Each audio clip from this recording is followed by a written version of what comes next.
রাজধানীর কারওয়ান বাজারে অবস্থিত দৈনিক প্রথম আলোর কার্যালয়ের সামনে বিক্ষোভকারীদের সঙ্গে আইন শৃঙ্খলা বাহিনীর সদস্যদের ধাওয়া পাল্টা ধাওয়ার ঘটনা ঘটেছে। আজ রবিবার 24 নভেম্বর সন্ধ্যা 7টার দিকে এই ঘটনা ঘটে। এ সময় বিক্ষোভকারীদের সরিয়ে দিতে পুলিশ টিয়ার শেল ও সাউন্ড গ্রেনেড ব্যবহার করেছে। এতে কয়েকজন আটক ও আহতের খবর পাওয়া গেছে। জানা গেছে, ধাওয়া পাল্টা ধাওয়ায় একটা ভীতিকর পরিস্থিতির সৃষ্টি হয়েছে। তবে এ সময় প্রথম আলোর কর্মীরা কার্যালয়টির ভিতরেই অবস্থান করছিলেন।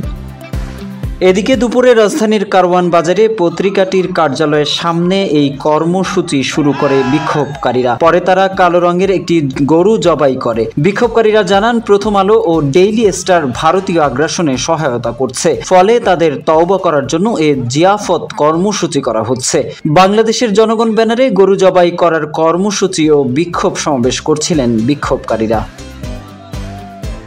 সরেজমিনে গিয়ে দেখা যায়, বিভিন্ন মাদ্রাসার শিক্ষার্থী সাধারণ মানুষ জড়ো হয়েছেন বিক্ষোভে। রাস্তার বিপরীতে রান্না হচ্ছে খাবার। এছাড়া আগ্রাসন বিরোধী বিভিন্ন স্লোগান দিতে থাকেন বিক্ষোভকারীরা। এদিকে এই কর্মসূচিকে ঘিরে আইন শৃঙ্খলা বাহিনীর বিপুল সদস্যরা অবস্থান করছিলেন কর্মসূচি শুরুর পর থেকেই। এর আগে বিক্ষোভকারীদের সরিয়ে দিতে অনুরোধ করা হলেও তারা সরে যায়নি।